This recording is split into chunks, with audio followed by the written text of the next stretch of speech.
On today's show, we discuss CP3's latest hamstring injury, Luka's incredible rookie season, and whether the Clippers will retire DeAndre's jersey. John Wall, Doc Rivers, Buddy Hield, who will take home worst of the week.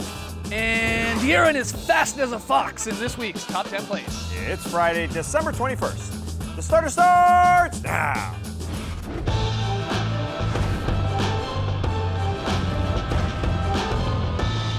Good evening, Sweet World, and welcome to The Starters, presented by Jack Daniel's Old No. 7 and Tennessee Honey. I'm Jay Skeets. Alongside me, as always, that's Tass Mellis. That's the Aussie Lee Ellis, and over yonder, well, that's the bearded one. That's Trey Kirby. Hey-o! Hey-o! Trey, what's up tonight? Well, I'm here at the internet looking for your best tweets at hashtag the starters. And as my mom always says, Christmas is a-coming and the goose is getting fat. So let's fatten up that goose a little bit more. I want y'all out there to hop on Twitter and hit us with your best starters gift ideas. What am I talking about? Maybe something like a meme team basketball jersey for the person in your life who's always scouring the internet, or perhaps a very solid table circular for all of your MVP conversations.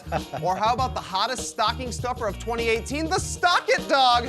That's right, it's a pocket dog in your stocking. It's pretty easy, but we want to hear from you, so let us know on Twitter what are some starters gift ideas. Send them to us at hashtag the starters. We'll hear from you later. All right, get your tweets in. On tonight's show, we award the dishonor for worst of the week. We've got the best top 10 in sports, and we have the very solid play, the final one of 2018. But we start tonight with a little true or false. Trey Kirby has the questions, and we will debate whether it's true or false. Let's go. The Heat beat the Rockets last night, but that wasn't Houston's biggest loss. Because after playing just 12 minutes, Chris Paul went down with a strained left hamstring, and the team said he was out indefinitely and scheduled to have an MRI today. No official update yet, but Houston has clawed their way back into a tie for 8th in the West. So true or false? Chris Paul's injury means the Rockets are doomed. Wow. Okay, before we answer that, we've been waiting all day to hear from the Rockets for an update on Chris Paul's injury here.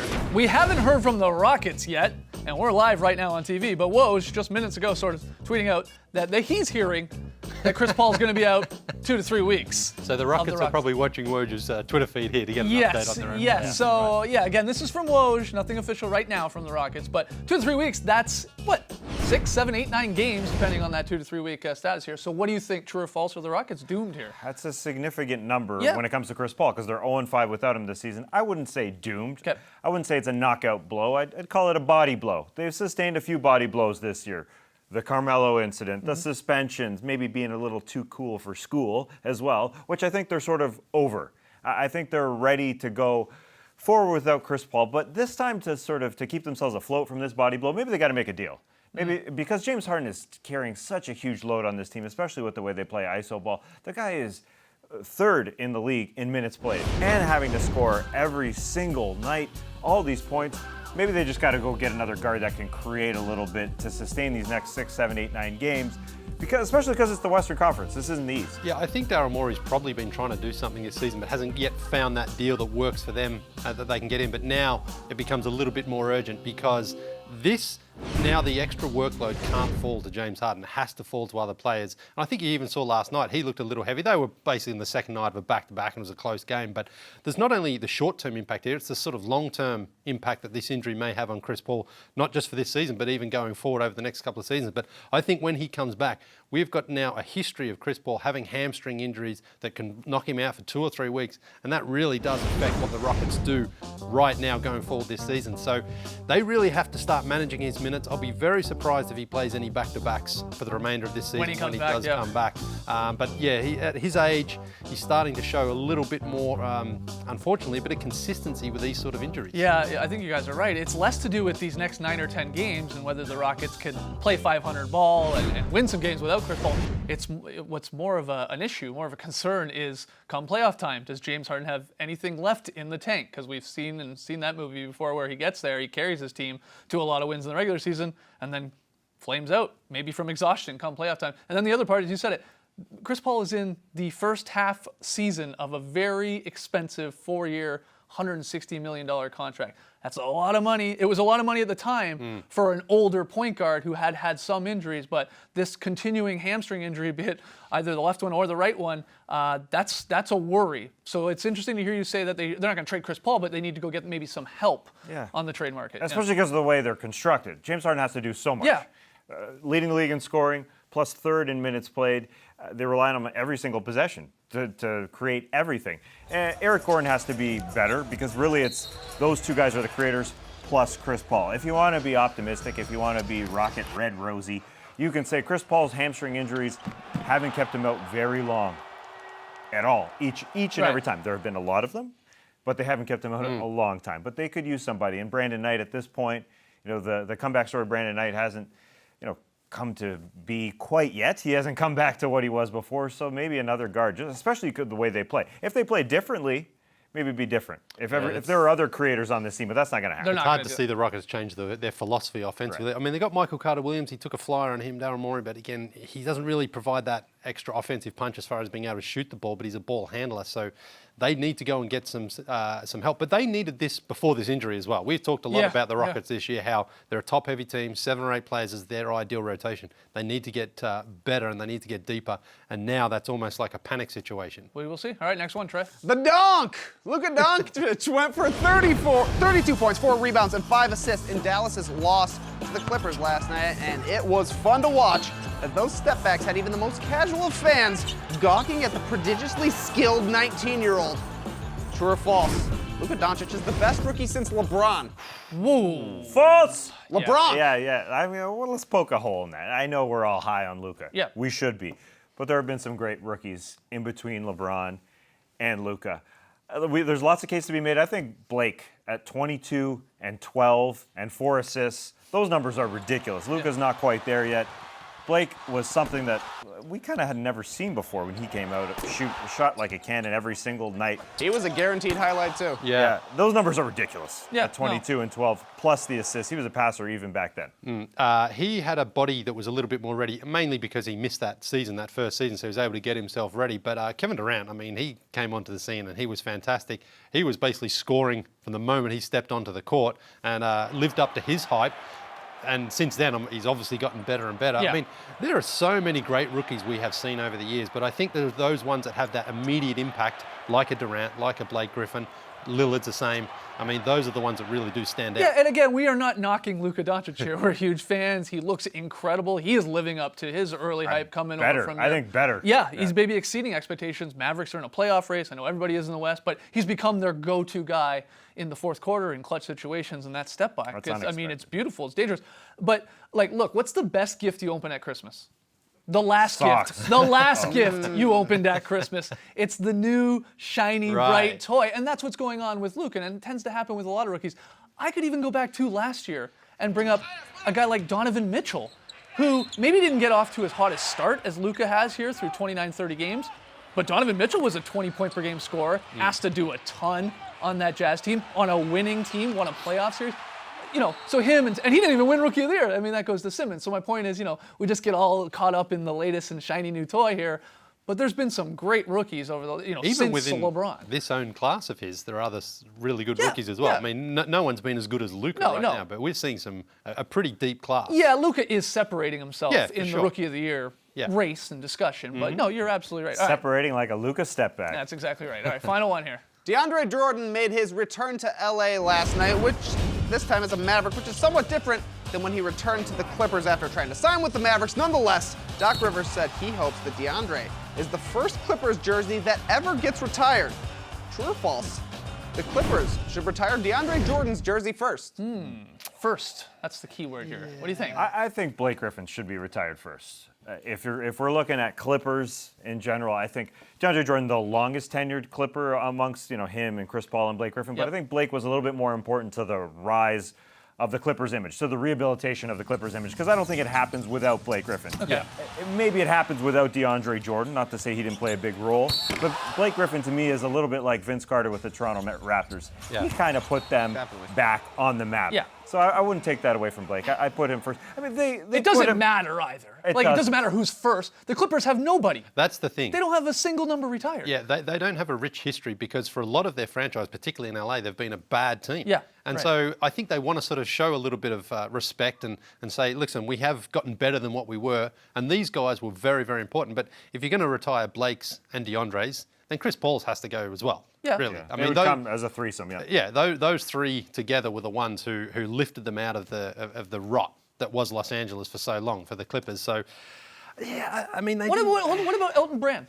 I mean, he was a great Yeah. Clipper. This guy was putting up, he had a particular year Mr. where he was Clipper. putting up 25-10. He was an all-NBA guy, made a couple all-star teams for the Clippers, played there 7 years. You know, Yeah. DeAndre leads the franchise in, games played and rebounds and field goal percentage and blocks. Elton Brand's very high on a lot of those lists too. I think you can Yeah. make a case You for can- it. no, you can but make they a weren't case. they weren't as successful, Yeah. for the most part. You can make a case, but you also want to make it somewhat exclusive. You don't just want to start handing it out to anybody who had a good run there. And 7 seasons is a lot. yeah, but no one got to the conference finals, didn't make the finals. That's the only thing that really holds it back is there was no real good, strong team success other than just making the playoffs, which is something they hadn't done for a long time. But we all agree DeAndre, whether he's first or not, should and will have his jersey retired by the Clippers. He's played a decade, and you're hesitating. It's very interesting. You want some playoff success. They didn't make a conference finals. Yeah. I'm okay with it. I mean, look, they turned around the Clippers. There's no doubt about it. But is that jersey retiring type of stuff? Hey, it's all up to the franchise. Yeah. Maybe build them a circular statue. Yeah, you know what? The truth here, the first person that's gonna not their jersey, but is gonna be honored from the Clippers, it's gonna be Ralph Lawler. Is it Yes. not? He's retiring after Right, this yeah. year, 40 years on the broadcast call. Ralph Lawler is gonna get the little microphone, or Yeah. him holding the microphone up in the rafters, I would think. So We're going first to have to person will be retire Ralph. the wedgie or something. Yeah, He that's goes exactly to right. I will play a game of bingo maybe that day here when they put it up in the rafters. So let's hear from you guys. Will DeAndre be the first Clipper to get his jersey retired? When we come back, worst of the week.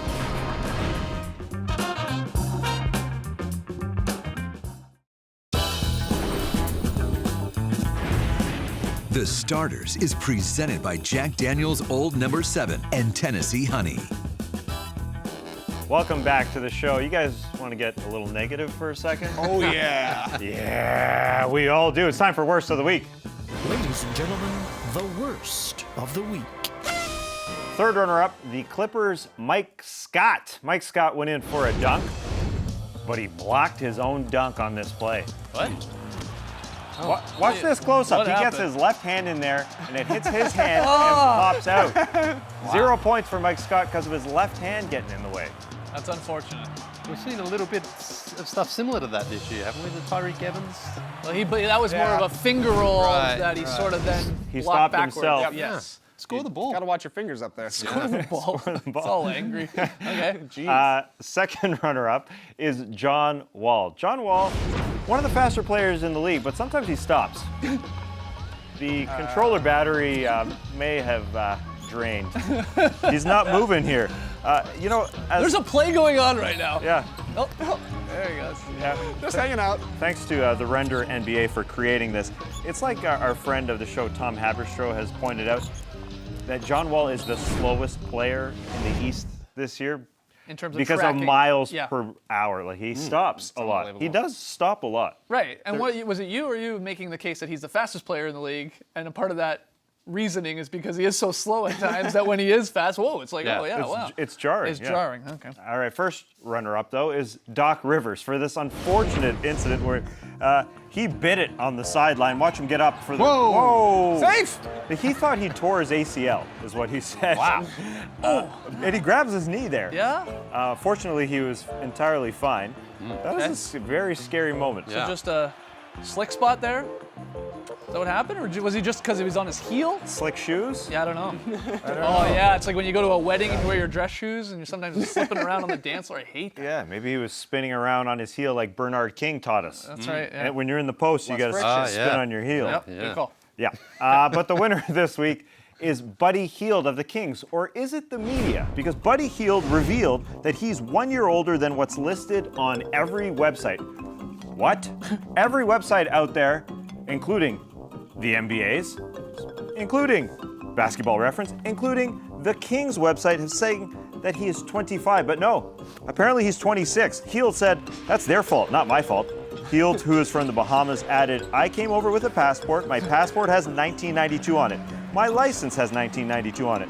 I just think people got their information from Wikipedia or wherever, and they just went with it. He added that the University of Oklahoma, where he spent 4 years, has the right info, and that Kings brass, including Vlade Divac and Peja Stojakovic, know that he's 26. That is a weird one, right very there. strange. He just got a year older. All of a sudden. He told the Kings broadcasters this Monday when it was his birthday, yeah, I'm 26. I don't know And what. everyone's like, what? That's their fault. I don't know. Two things. To quote the great Aaliyah, age ain't nothing but a number. So doesn't So matter. true, so Doesn't really true. matter. And two, I'd like to see your passport.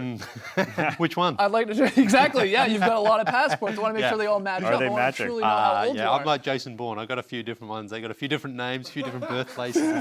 You know, All right. just got to keep them guessing. But you're all the same age on all of them? No, Oh, yeah. Interesting. Okay. I'm only 29. Sure.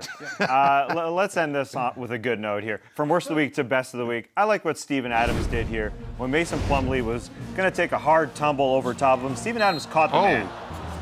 He decided, I'm not shooting for the end one. I'm going to catch this man just in case. Ooh, just Just shows you how strong he is. Yeah, you can just catch grabbed a him out of midair. 7-footer like that with one arm. Strong with strength, but also Lee, strong in character. Yes, that's He right. saved a life here. He did. That's the Christmas spirit right there. I like how you always are. Yeah, I like when you're throwing in this little positive note at the end of worst of the week. It's awesome I do stuff. too. Yeah, that's great. All right, we gotta take a break. When we come back, we are gonna count down the top 10 plays from the past 7 days. Yeah, it's the best top 10 in sports. You gotta trust us on that. Right back.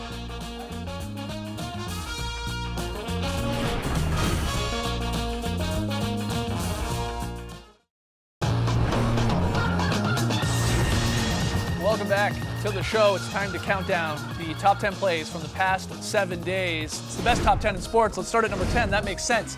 And we start with a rebound?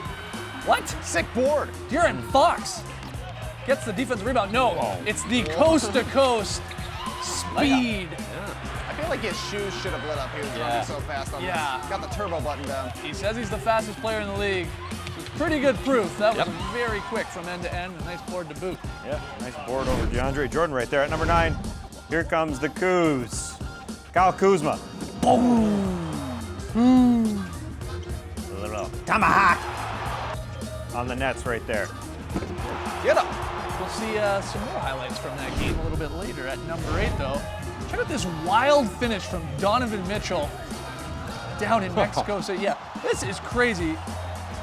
Loses it, but changes hands and kisses it high off the backboard. At number 7, Andre Drummond with his left blocks Jason Tatum. Get it. Reaching out there. This is the angle we're all looking for.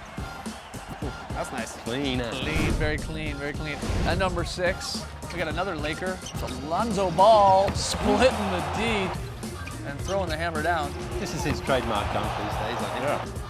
Yeah, he's showing some hops out there. Yeah. Yeah, most improved dunker, maybe. I know he's a second-year player, Skeets, but still. I'll accept it. I'll accept it. This guy has improved. Jeremy Grant. Watch this. Goes through the legs.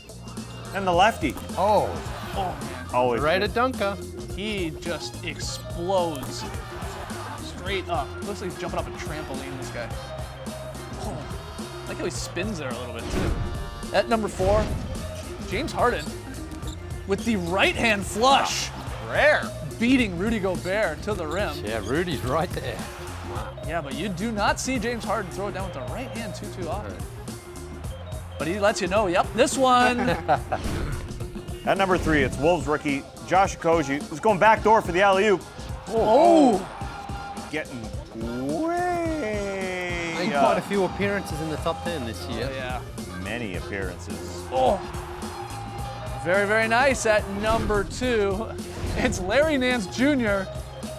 Cavs down 1, but Larry throws some bodies out of the way. Sheds the blockers. The refs don't see it or don't care, but then he gets a very, very nice tip here at the buzzer to get the win for the Cavs. By the time he's tipping, you don't know that he's thrown off. There's bodies all over the floor. Larry's like, get off me, get off me. But at number 1, it's Jared Allen blocking LeBron James. Oh, this is a rare occurrence to see LeBron man. block. It's pretty amazing that only 8 people now have ever blocked the LeBron James dunk attempt. Somehow Amari Stoudemire did it twice. Fascinating stuff. When we come back, Lily gives us the final very solid play of 2018. The beauty. Wow. Is it-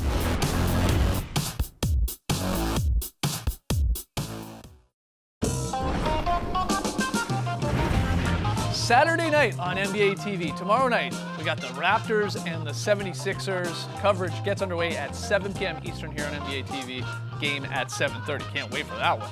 All right, we asked you, what would be some starters Christmas gifts ideas? You hit us up on Twitter, hashtag the starters. Trey, you got some. All right, we got some good ones. This one's from Shane, who suggests, how's about some missile 8-toes in honor of Lee's friend old 8-toes? Matthew says a circular statue of every starters member. All 4 of us, that's great. Barry says, how about a very solid play set featuring all-time very solid players like Jeff Hornacek and Doug Christie? That's brilliant, as starting lineups. Jake says foam thumbs, just make sure they're bigger than your head. But my favorite answer comes from Kevin, who says, I'm gonna sneak up behind my cousin and give him an official starters wedgie. Update the board! Okay, I like that idea. Good ideas, guys. Last night's pick'em game, it was big for Lee. Eric Gordon missed a 3 at the end. Heat win, so you see it there. Trey and Lee are tied. It's our final night. This is our final show, daily show in December, so this game matters. Trey has the Celtics, Lee's got the Bucks. The loser will have to pay off the pick'em loss in January, in the new year, yes. Trey with the Celtics, Lee with the Bucks. All right, very solid play. Yeah, only 2 games on last night, but it doesn't matter because the Mavs were just fizzing that ball around in Los Angeles, and here's an example of it. Luka over to JJ to Devin. Wide open. That's perfect. That's what I call a very solid play. Only 2 games, but we also had a wedgie. Yes. They're coming in. They come in bunches. Those wedgies, they do bunch. PJ Tucker, the 3-point line. Oh! Sticking it. Tucked it in there. PJ with number 14 on the season. Nice. Excellent stuff. Excellent stuff. The Drop Podcast, it's up and available to download. We made our NBA naughty and nice list. And, well, here's a taste of Daddy Santa's holiday wrap. The Warriors are still the one to beat, but in the finals this year, LeBron they won't meet because he left the Cavs for a second time and came to LA for more than just the wine. He's trying to win a chip with the Lakers, but do superstars want to play with him? In the summer there were no takers. Oh, dropping bars. All right, this is our final daily show of 2018, but we got a season in review special on Wednesday, December 26th at 6 p.m. Eastern.